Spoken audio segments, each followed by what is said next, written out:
Aloha, everyone. Welcome. We'll be starting in just a few minutes. If you want to type hello in the chat box and let us know where you're calling in from, that would be lovely.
Aloha, everyone. My name is Andrea Nandoskar, and I'm the Education Program Manager at Historic Hawaii Foundation. Thank you for joining us for the 34th Annual Experts at the Cathedral Lecture Series. Mahalo to our event partner and series curator, Dr. Ralph Kam, the interim director of the Historic Preservation Graduate Certificate Program, Department of American Studies at the University of Hawaii at Manoa. HHF is very pleased to co-sponsor this year's series, which will explore the changing interpretations of national historic landmarks. Before we begin today's program, just a few virtual housekeeping items. We are taping the program, and we're also live streaming it on Facebook and our HHF YouTube pages where it will be available immediately afterward. If you do have questions, and we hope you will during the talk and immediately afterwards, please type them in the chat box on the Zoom menu bar. We are hoping that we will have some time at the end, and we'll address as many as we can. For those new to Historic Hawaii Foundation, we are a statewide nonprofit that helps people save historic places, sites that tell the stories of the multi-layered history of Hawaii. And we do this through various means, including education, advocacy, assistance, and protection of and for historic places. I'd now like to warmly welcome Dr. Ralph Kam, who will provide a brief introduction to our series and Hawaii's National Historic Landmarks. Thank you, Ralph. Thank you, Andrea. So a year ago, and it seems so long ago, we were at the cathedral in person, sitting in chairs in the Von Holt room. So this really is a picture that we don't see anymore of the cathedral itself because we're here by Zoom. But we're going to still have the series and speakers. So let's get to what this year's topic is about. Next. So this year we're going to be focusing in on the National Historic Landmarks in Hawaii. Next. So there are only 33 National Historic Landmarks located in Hawaii, out of 2,600 nationwide. It ranges from 273 sites in New York to 7 in North Dakota. So you can see that Hawaii falls right in the middle. The average number of National Historic Landmarks is 50. They're designated by the Secretary of the Interior as nationally significant historic places that have exceptional abilities to illustrate and interpret American cultural heritage. And as you'll see from the sites that we're going to be looking at this year, those truly are exceptional places. Next. So this is a list of the National Historic Landmarks in Hawaii, And it's in order of the decade that the landmark was nominated. So as you can see, some of the sites that we'll be looking at were nominated in the 60s, only one in the 70s. So the ones that are we're going to be looking at this year, I've put in boldface on the slide. But these are the 33. And as you notice, there's only one that was nominated in the 2000s, Washington Place, and none in the 2010s. So now here we are in the 2020s, and we have no no nominations set yet. Next. So there are various ways to categorize the national landmarks. These are the two that are most used in these nominations. Archaeological, we have 14 sites, and defense, we have 10. So these are the categories that are most often cited in those nominations. Next. So we'll be looking at the USS Arizona today. Next. Iolani Palace will be our second talk. Next. Kalaupapa on the island of Molokai. So you can see we have speakers from other islands within our chain. Next.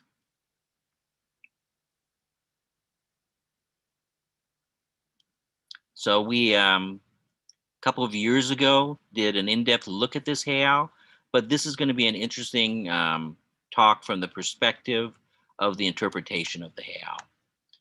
Next. Some of the earliest sites that were nominated include the Lahaina Historical District. Next. And the Kauaihao Church and Mission Houses. So as you can see from our lineup, I think you'll have an interesting spread of the different types of sites that have been nominated to the National Historic Landmark. Next. And there are other ones in other states that I found during my research on this topic. Among them are the Francis G. Newlands home.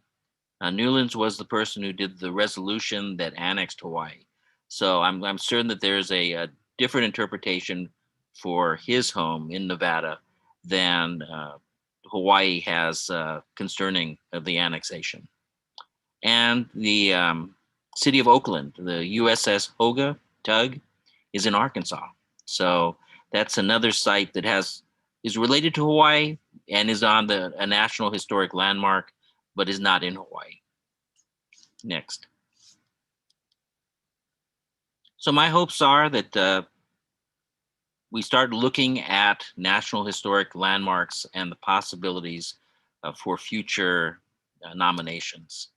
A number of state capitals are nominated in other states. So that's one of the things that I think would be a great thing to look at, about the possibility of nominating really the youngest of the Capitol buildings. So the Hawaii State Capitol, it is now of an age that makes it eligible for the National Historic Register. And so that's something that we can look at. So enjoy our speaker today. I'll hand it back to Andrea, who will introduce her.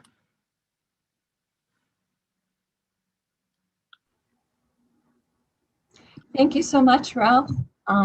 Mahalo for providing the context. I'd now like to warmly welcome Hanako Wakatsuki. And Hanako, while I'm introducing you, if you would be so kind as to share your screen, you can. Great.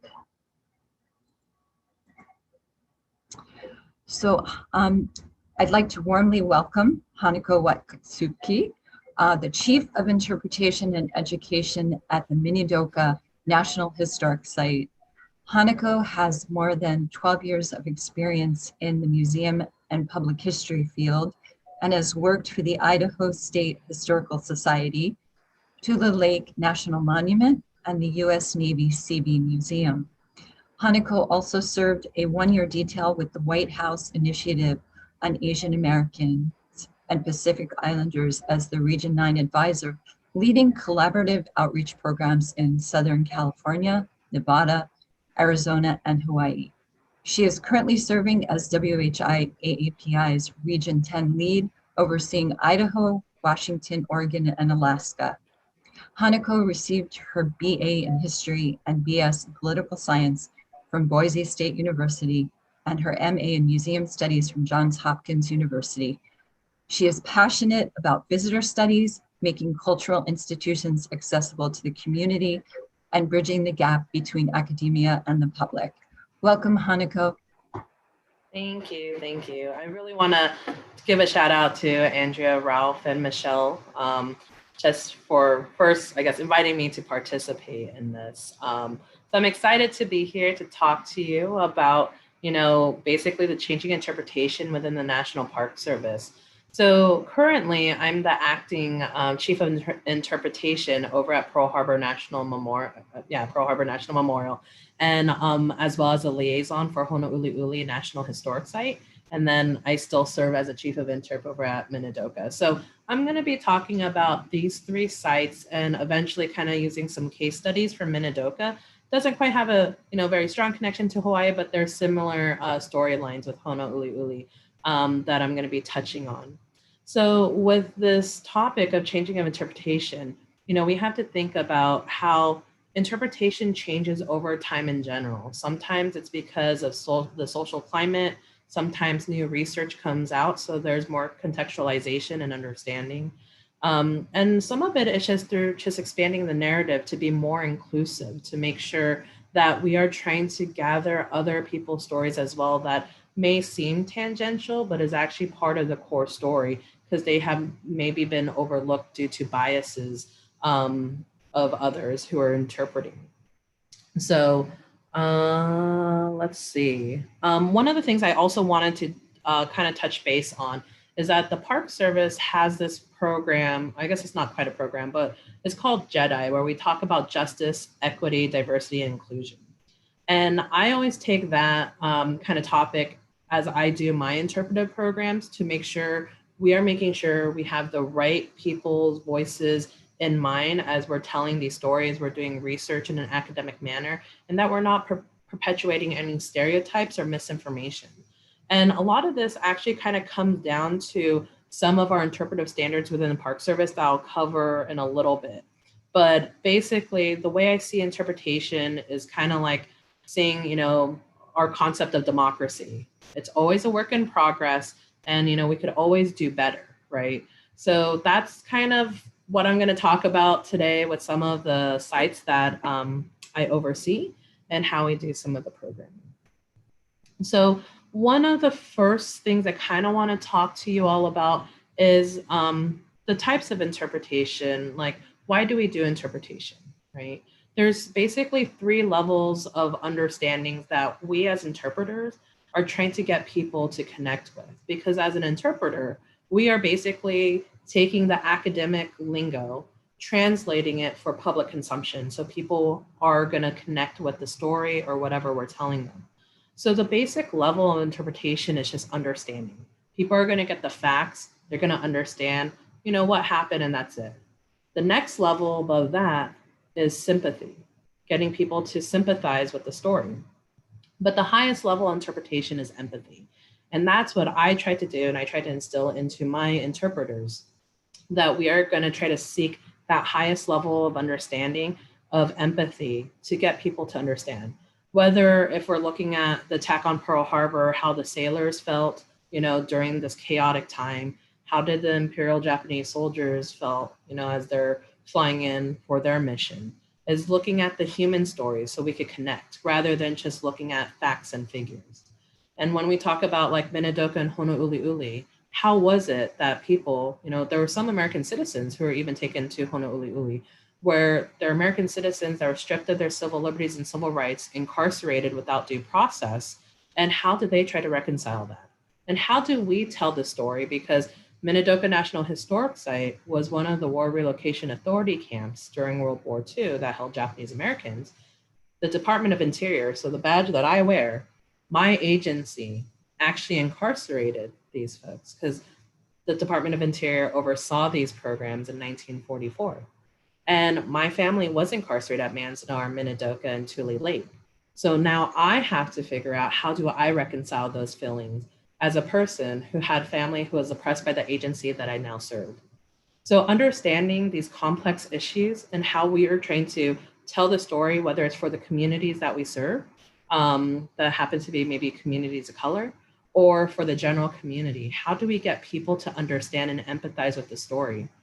And we're going to kind of dig down into some of these interpretive competencies that leads to how we could do that. I don't know why my slides aren't working. Hold on one second. There we go. Okay, so I kind of want to discuss a little bit about Pearl Harbor National Memorial. In the past, we were very kind of militaristic, more didactic in how we told the story, very much from the military perspective, very much from the US perspective. So it was kind of skewed one way. It wasn't until about, I think, 10 or 15 years ago, they did a major rehabilitation of our exhibits, where they started to look more holistically at the story, do more academic research to provide a better understanding of what happened on the Imperial Japanese side and what happened on the US side. And then, because, you know, Pearl Harbor is essentially the catalyst to World War II. And now we're trying to then take that interpretation and spread it out more, where since this site is the catalyst for World War II, we have many national park units that are World War II focused, like the Manhattan Project, where they developed the atomic bomb.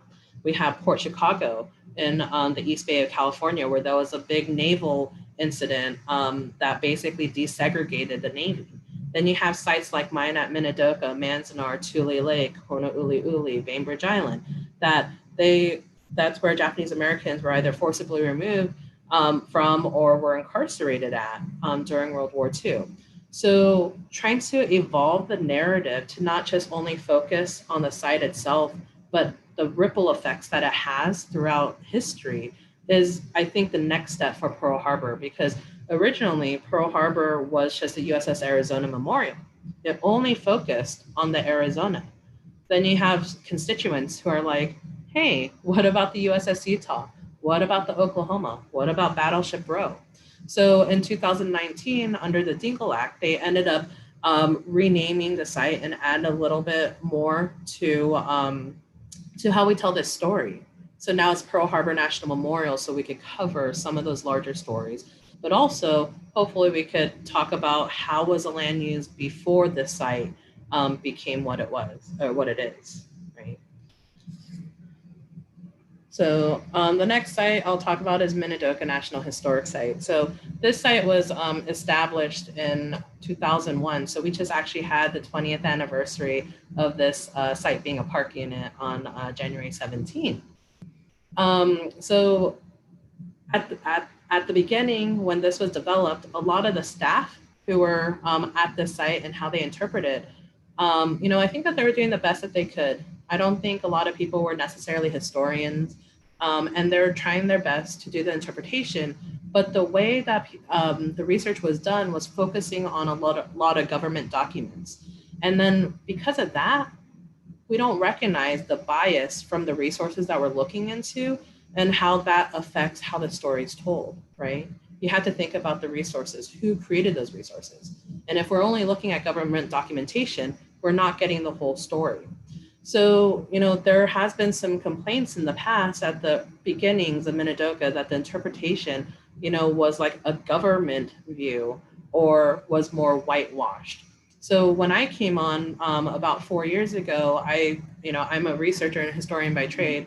I wanted to make sure we're using academic research to get to the crux of the story, to contextualize the story so people have a good understanding of what actually occurred, but then to also get to the higher level of empathy, right? So people could understand, wow, this was a really bad situation. There were civil liberties rights violations that occurred at this site, right?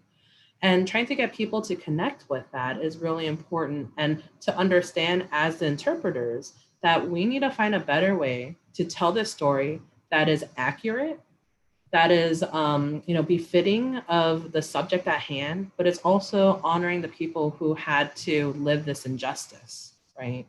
So So here you have a park that kind of went from, I guess, more of a whitewash history to more of an inclusive, contextualized history, versus with Pearl Harbor was more just didactic military to more of an inclusive, expansive history.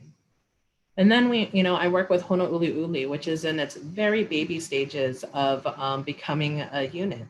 And so we're doing a lot of the planning documentation, making sure we're trying to get all the right people at the table for these conversations. And, I have reviewed some of the documents and I recognize that we didn't have all the right people at the table. So because we're at this ground stage, we need to recognize, hey, there has been some bias that, I don't know if it was overt or not, or if it's just people didn't know, but people were left out of the conversation. So we need to do our due diligence to make sure we get the right people at the table. So then as we start interpreting the site, we could do it right from the get-go, rather than following some of these other trajectories of like Minidoka or Pearl Harbor, where it's only coming from one perception, and then until people start challenging us, then we expand. It's like, let's do this site right from the get-go. So that's where we're kind of going. So I just kind of created a little chart of like the interpretation then and now, where, historically, the way that we tell history is always from the top down. Whoever's the victors will tell the story, right?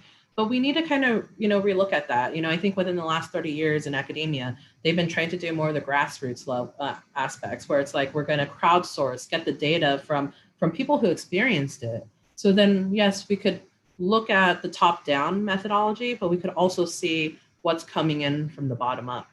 And then from there, you'll have a clearer understanding of what actually happened, because there's always going to be multiple perceptions, how people are going to perceive things.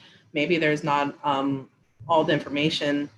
You're going to get piecemeal of information, but you have to try to figure out with the information you have, how are you going to tell this story in an accurate way? And if you know that there are gaps, then try to find those gaps so you could tell the story in a really holistic manner. Back then there was more focus on just the primary issues, whether it was like the USS Arizona and that's it. And then now expanding to other narratives, to larger World War II stuff or other things like that. Because with Minidoka, we bring it all the way up to redress to talk about how those reconciliation is essentially. So, and then you have, back then was more exclusive information was provided, where they're like, we're only going to focus on these things. Well, nowadays, we're trying to be more inclusive and more empathetic. So with my next slide, it's kind of getting more towards the Japanese American incarceration side of things, but I'm kind of gonna talk about some of our 21st century interpretive competencies. So these are the standards that the Park Service has as we try to develop programs for the many sites that we oversee. Because, we oversee natural resource sites, cultural heritage sites, and other types of sites out there.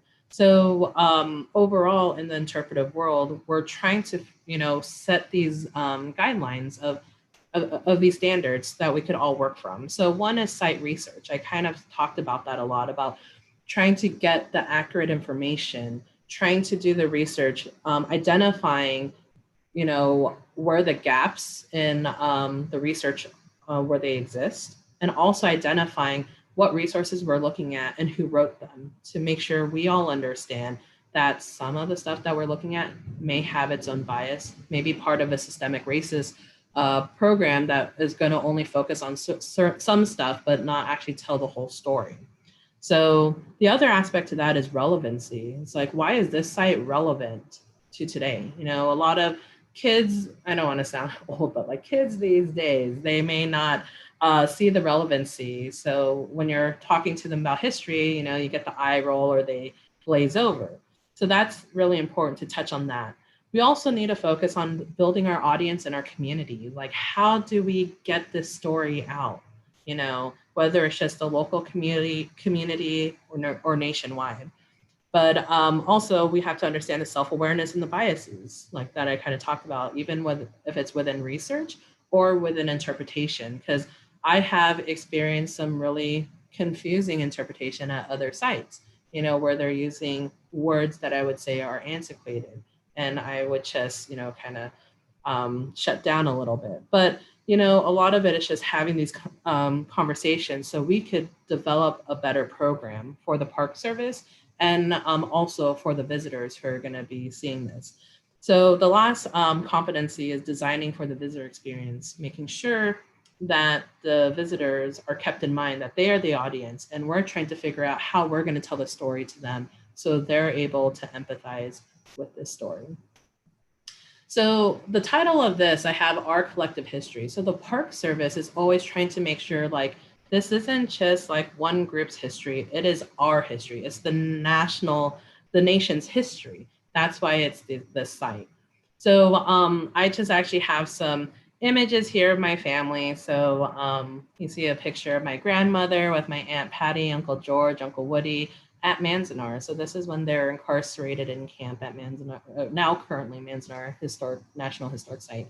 To the right is my grandfather, who was actually drafted out of Manzanar, leaving my grandmother, essentially a single mother of three, while he was serving in the US military in Japan as a linguist. And then the bottom image is actually the Civil Liberties Act of 1988 being signed, which is the official apology by the US government saying, you know what, the incarceration shouldn't have happened. It was due to race prejudice, war hysteria, and a failure of political leadership. So we're gonna offer an official apology. And then the quote you see on the bottom is actually above Minidoka National Historic Sites Visitor Center. And that was actually a board member of the Friends of Minidoka, where his quote is, "This is not just a Japanese American story, but an American story with implications for the world."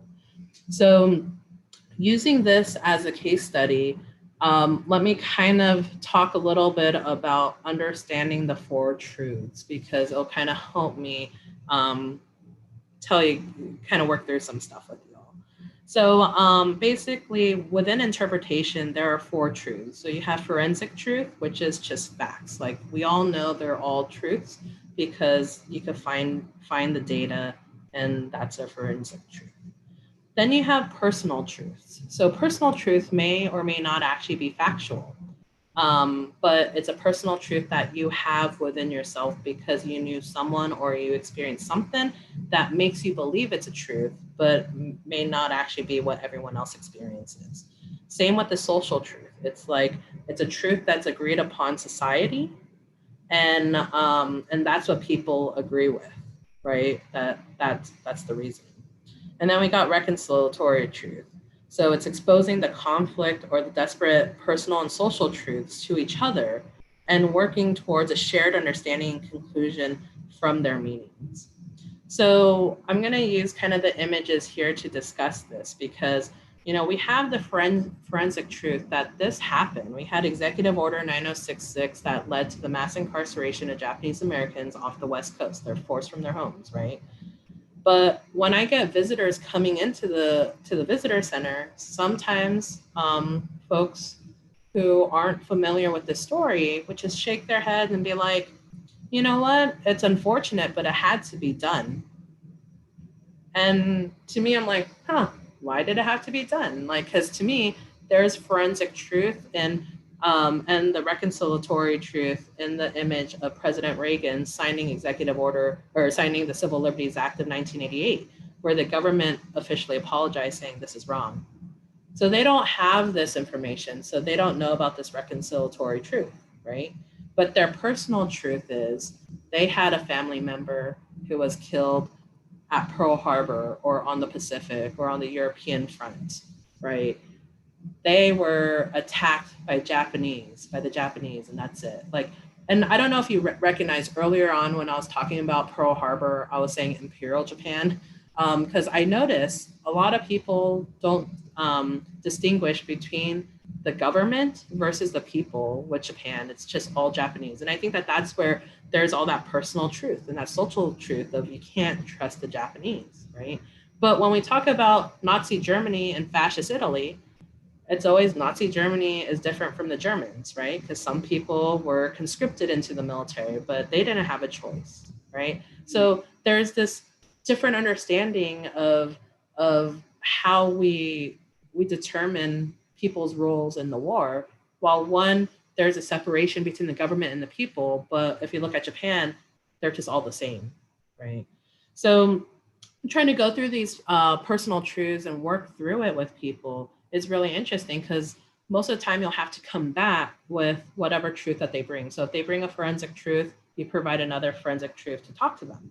But if they're bringing a forensic truth and you try to bring in a personal truth to combat it, they're not going to listen.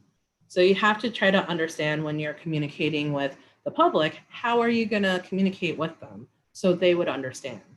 So I would get people who would, have the social truth that Japan bombed Pearl Harbor. That's why we had to do this mass incarceration, because you couldn't trust anyone, even though government documentation actually says otherwise. There was actually an FBI report, Office of Naval Intelligence, that said we don't need to do mass incarceration, right? But the social truth narrative that the United States had was, hey, these people are JAPs. They use that derogatory term, right? And they villainize them. And so the social truth that is still in existence today is that, this had to be done. So when we're dealing with difficult histories and trying to get people to understand, contextualization really helps, but then also understanding these 4 truths, if you're having conversations with people, is really interesting to help get people to understand, to come around for the understanding, hopefully to get to the sympathizing, and then to the empathy. So anyways, that was kind of a really long thing. But it also kind of goes to another issue, is that the National Park Service has an issue of not really being seen as inclusive, where if they're working with communities of color, sometimes people don't trust the government to tell these stories. Like what I was saying before, my agency actually incarcerated or overseen these programs that incarcerated my family.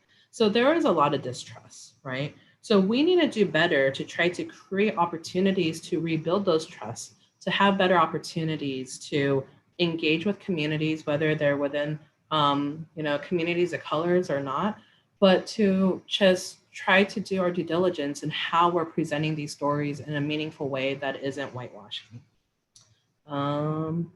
Yeah. So one of the ways that we were able to do this was this year, due to COVID, we had Tadayama, a community virtual pilgrimage that focused on the Japanese American incarceration experience. So we actually had, I want to say, 3 programs on Honouliuli as well, and also covering the other types of Japanese American incarcerations on the mainland. So this program was over 9 weeks long, or it was about 9 weeks long. So it was 65 days. And we had, I think, over 280 programs and over 100,000 participants. And this is how we, as the Park Service, is able to build this community and create this relevancy, where people understand it's like, okay, now we see the connection, because we created these themed weeks that kind of contextualize the history building up, and then it led to the relevancy to today about like what it means to be a mixed race person or a multi-ethnic, Japanese American, and how do we deal with these things today? How do we deal with the generational trauma of our community? So we had a lot of these discussions, and a lot of this could actually still be seen online if you go to the Japanese American Memorial Pilgrimages. I think it's .com. And then there's a tab for Tadayama, and you have access to a majority of the content that was created. But we were able to do this in a relatively short time, from conception to completion. We only had 15 weeks, and we crowdsourced. So this is a way to create the meaningful connection within the community, to allow communities to tell their story the way that they want it to be told without being censored. So, yeah. Next, with the community engagement, these are all the people who actually, well, not entirely everyone, but almost everyone who helped out. We had, 70 partners. I think it was 180 contributors for this program. And then, oh, here's the statistics that I had right here, where we had 65 days, 43 of the sites were represented. We had 368 programs, and we had participants from 76 states and 46 states and 71 countries. Whew, I'm having a hard time today. But essentially, that's kind of what I want to talk about with the interpretation and the changing of interpretation of how, at the beginning, at least with Pearl Harbor, Minidoka, there wasn't a lot of, I guess, engagement with the community on how to tell the story in a way that the community wanted to have it heard. Probably actually Pearl Harbor may be different because I think it was coming from the military side, but you could kind of see the evolution if you've gone to the site over the years of how the information have changed a little bit, how it became a little bit more meaningful, a little bit more tangible. And we're still hoping to work on it because like what I said before, this is like the concept of democracy. It's always a work in progress. There's always room to grow. And, we need the public feedback to make it happen. So I'll just end on that. We could go for questions. Thank you, Hanako. I think we have one or two questions. Let me just, okay, so that was really fascinating. And I know I personally have a few in addition to, I think we received one. Has the National Park Service received pushback in its efforts to broaden the historical perspectives? I think that there's been some here and there because if I focus on Minidoka, like our park film is called Minidoka, an American concentration camp. And the reason why it's called that is because historically President Roosevelt and there was other documentation and even the Secretary of Interior Ickes, the governor of Idaho, referred to these sites as concentration camps. And in our film, we basically did a first-person narration where we interviewed people and that became the narration of the film. And we had 3 folks who specifically said, one person was like, I was born in an American concentration camp. Another person said, I was in an American concentration camp. And the third person made a reference as well. So we used that as a title because it just made sense. Because that's what it's qualified as, is concentration camp. Like, we don't recognize that we have our own euphemistic term of an understanding of concentration camps, because what we assume as concentration camps on the European front are actually death camps, right? And so we have that conflation. So we actually got like a complaint that went all the way up to the president, and we had to respond why we chose this title. So we did an educational kind of program for our regional staff to be like, hey, if you get other stuff, this is the reason why we chose this title. This is where it is in academia of the acceptance level of the term, because that term's been around and used in academia since I think it was like 1967, where the preeminent scholar on the Japanese American incarceration actually had a book called Concentration Camps USA. So, but we as a Park Service are kind of sometimes behind in the academic field. And we know it's like that was kind of a trigger word, but that's why we wanted people to watch the film so that they could learn about it. So I think sometimes there is always going to be pushback where some people, want to do things the way it was versus what we should do, because I have also been told like, oh, this is revisionist history, talking about the Japanese American incarceration. And I'm like, is it really revisionist history? Because more of the government documents are now available for research. So to me, it's contextualizing the history to understand. And I could go through and pull out, documents for people to take a look at, but sometimes they don't want to see it because they have emotional tie to the story. And that's the thing, is that through the contextualization of the history and understanding these personal truths will help us get people to pull back a little bit, to understand, and then hopefully re-engage, and then, work on the turmoil within. So. Yeah, it's a fascinating process.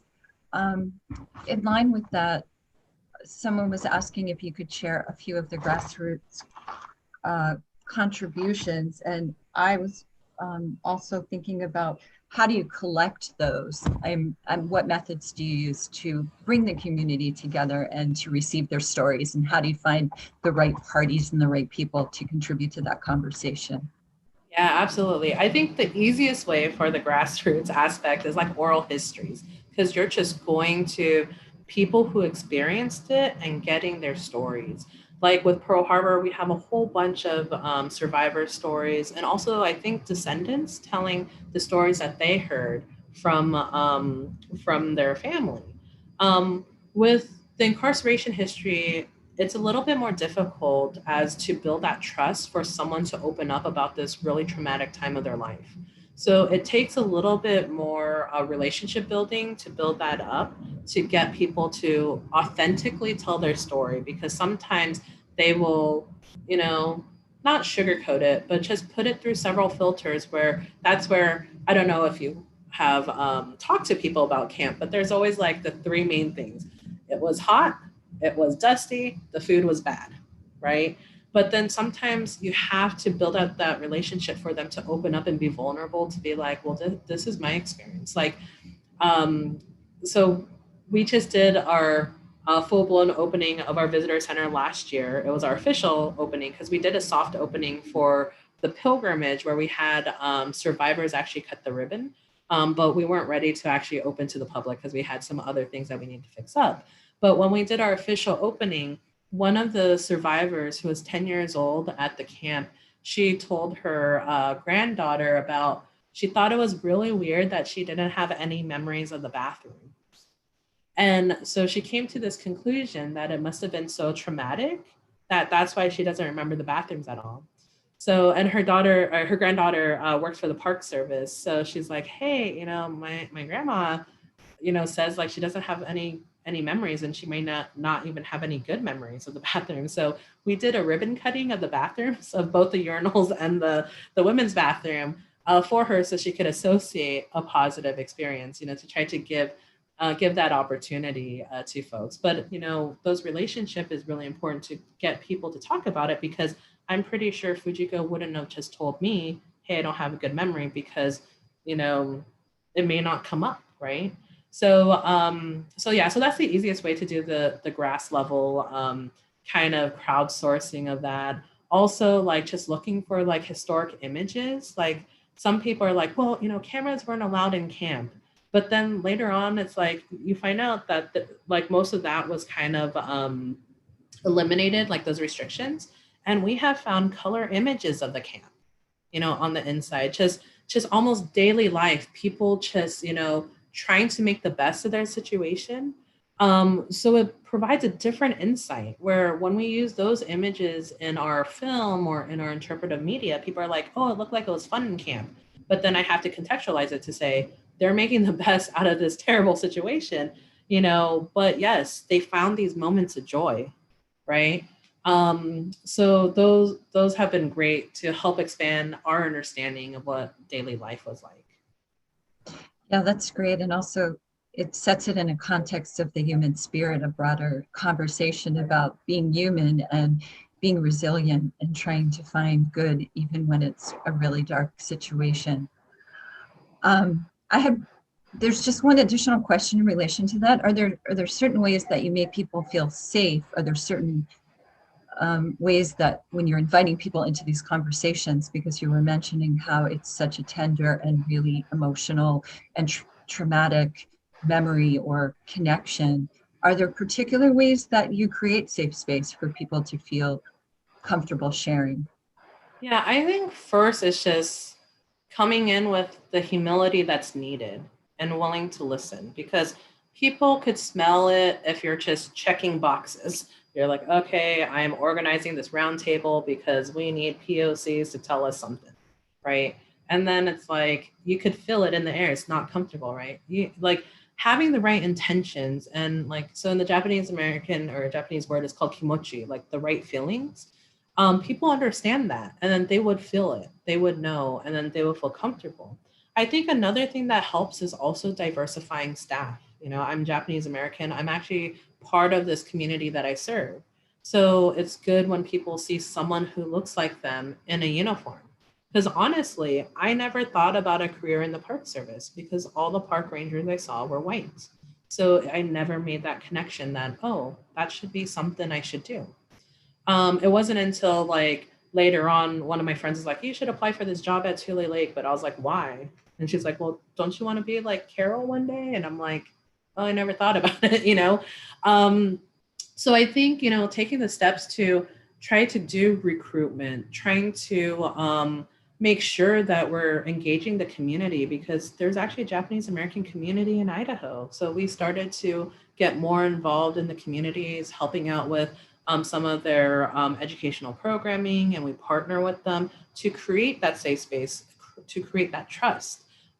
Because if you don't have it, then we can't move forward. Because I've been in situations, like I used to be on the Friends of Minidoka side, where sometimes if you didn't have that good communication, things will stall because you're like, hey, I don't know what's going on, and now being on the other side on the feds, it's like, I understand now the bureaucracy. So I could now explain it back to our constituents to be like, this is what's happening. It's stuck at this level, and these are the next steps. So it may take between this amount of time or that amount of time. And then they're like, oh, that's all I want to know, right? So it does help to get people to be able to effectively communicate and understand the needs of community without them having to be explicit in their needs and wants, because of that distrust within sometimes with that government and local level. It's hard. And then, so communication, making sure that, you come in with humility, and then also having other POCs from the community within is very helpful. Wow, that's really great. Thank you for sharing that. Does the National Park Service aid independent national historic landmarks in shaping their interpretations? Oh, could you repeat that? Sorry. Sure. Does the National Park Service aid independent national historic landmarks in shaping their interpretation? And if so, how? Yeah, so it kind of depends. And sorry, I had like my air conditioning unit turned on right when you were talking. So, but yeah, it depends on if the people who are working on the designation is requesting assistance. So the Park Service does provide technical assistance for folks. So we have a site over at Heart Mountain, Wyoming.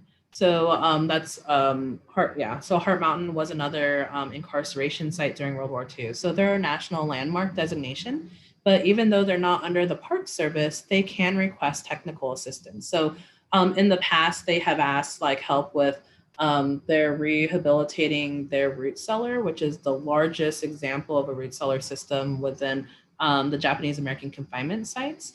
And within that process, sometimes they're like, hey, we're looking at potentially making a wayside. Could you kind of review it or whatnot? So we are able to provide technical assistance. You just have to reach out to the coordinator that you're working with for the landmark designation. Or if you have any questions, you could just reach out to me and I could get you connected with some of the folks, because I'm out of the Pacific West region, but I do provide technical assistance for the Intermountain region.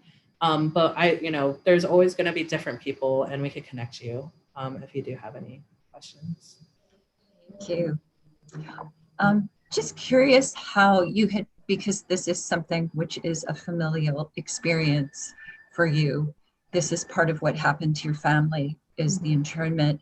How does that experience inform your interpretation process? Is that something that you found really informed it in a particular way, and then you could carry that forward with your other projects?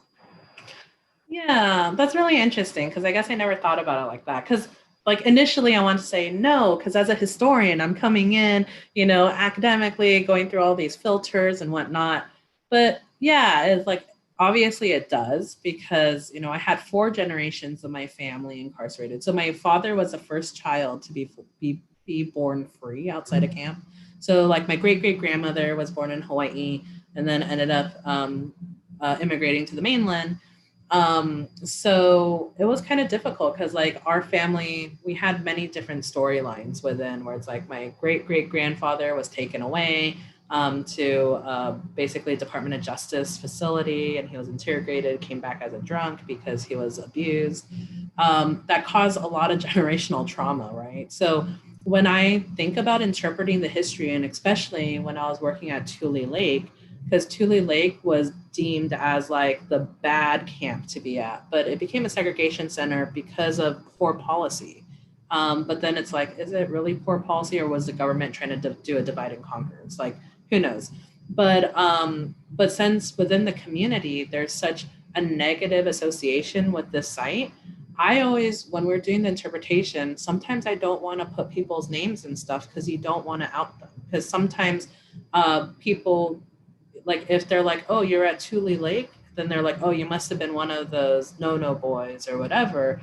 And it's a stigma that still exists today.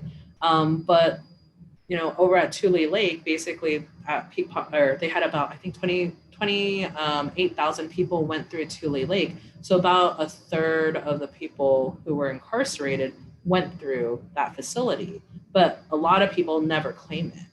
So because of that, it's like, I'm very careful, unless people are willing to be like, yes, you could write my name and stuff. Like, I always wonder, it's like, should we write about people? Should we get their permission? Because I don't want to out them, because I almost outed someone in my family without recognizing it. So it was my auntie, she married into our family. Like, I knew she was born in Japan, and I knew she came over when she was about 4. And as I was studying this history, because I've been studying it for now like 15 years, I was all like, time-wise, I think that he was a renunciant. Like, I'm pretty sure her dad was a renunciant. And so I remember I asked her, like, hey, like, why was your dad in Japan? And she said for education, which is kind of strange during that time, right? So I realized at that moment, he didn't want to tell his family. And she asked me why. And I just said, oh, I'm just curious. And then I want to say it's like 4 or 5 years ago, he passed away. And she texted me because she's all like, I remember you're talking about like renouncing or something like that. Like, how did you know that this happened? And I was like, it was a timeline, right? And she's like, and why didn't you tell me about it? And I'm like, it was not my place to out him because I don't know how he felt about it, right? And so because of that, yeah, I tried to bring that sensitivity in telling this history, but also it makes me even more want to contextualize the history for understanding, because there is so much of that, social truth that's out there that's misguided. It's not really a truth, it's more of stereotypes and negative perceptions. And so the way I try to combat it is try to find tangible ways for other people to associate, because I'll get people saying, well, remember Pearl Harbor, remember the Bataan Death March. This is why we had to do this. And then I would just be like, well, would we ever tell any German Americans that they were somehow complicit in the Holocaust? And people will be like, oh, that's ridiculous. I'm like, but that's essentially the same thing that you're doing with Japanese Americans and the attack on Pearl Harbor. So to get people to just understand and try to find ways for them to understand that, like, I kind of find it as an interesting puzzle. And when I find good ones like that comment, I'll use it, because then that's what's going to get people to click, where it's like, oh, I see now. Wow, you have a really fascinating job, and it's such an important one. And I think the events of this year have illustrated on a whole new level just how important it is. I think we have time for maybe 1 or 2 more questions. Can you repeat the JEDI method? I had justice, equity, and the third word I didn't hear. Diversity and diversity. Inclusion. Yeah, and can you say something about how that integrates with the way the process, maybe an example of a particular interpretation where that was threaded through and what that looks like? Because I think that's really cool model. And I feel bad, I keep on using Minidoka as an example, but obviously it's like my mind is there right now. But a lot of that, I would say, like, I could definitely say in the interpretation of Minidoka, like the justice aspect is really important to understand, like, and this is part of our interpretive themes for the site, is that we're talking about civil liberties violations, and basically the systemic issues that existed that created this environment for this to happen. Like, this didn't happen in a vacuum. A lot of people want to say, oh, it happened because of the attack on Pearl Harbor. It's like, no, this was set up well before, starting in the 1800s. And it led to this because people were not paying attention, or they just didn't care, and it came to a head. But this environment was created. So when I think about the JEDI method of, like, the justice, the equity, it's like, how are we going to tell this story? Because we're not being equitable if we're saying it only started because of the attack on Pearl Harbor. We're not contextualizing the history. We're actually contributing to the misunderstanding that currently exists, right? And to also not talk about the redress movement and how the government actually apologized and provided reparations to the Japanese American community. That is not the justice. You know, if we were to eliminate that storyline as part of this, we're not providing the justice that actually exists, you know, and that actually prohibits people from understanding.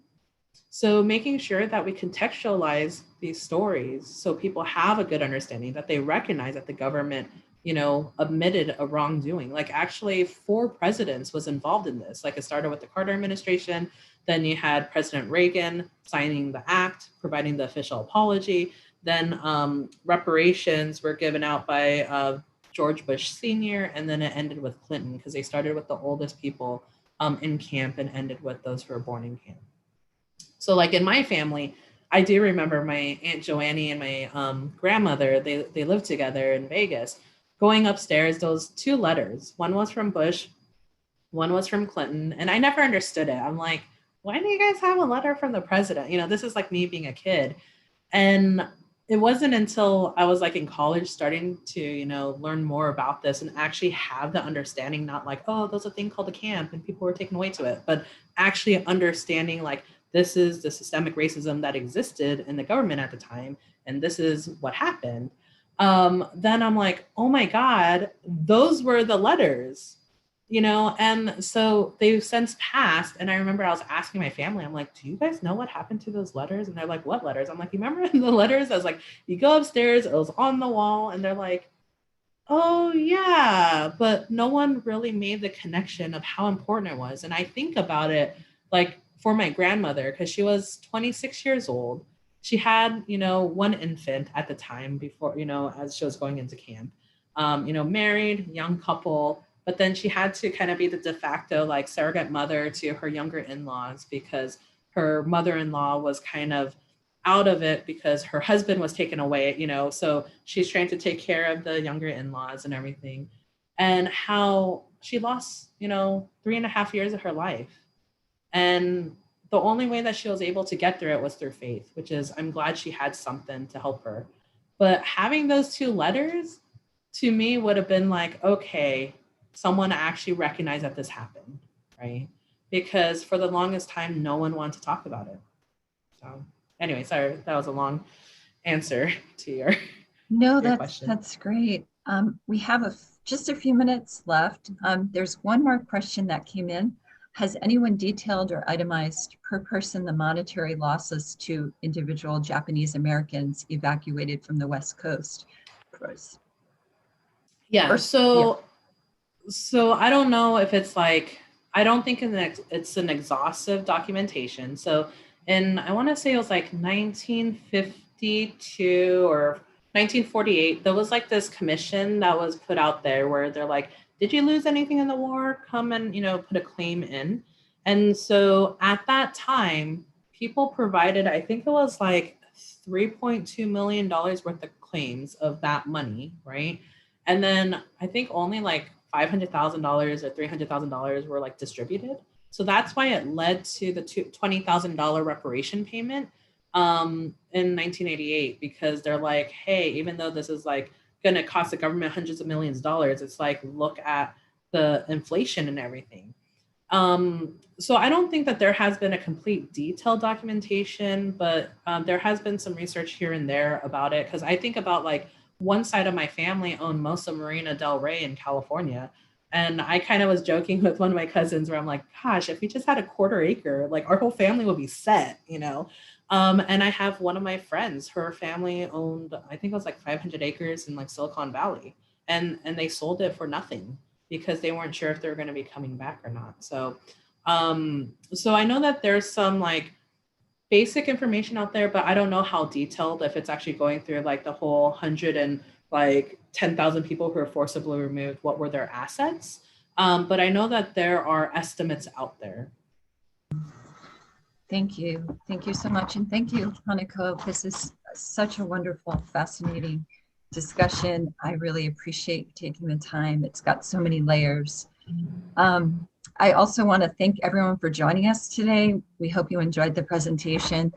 I'd like to thank my colleague, Michelle Kisek, who's been providing technical support.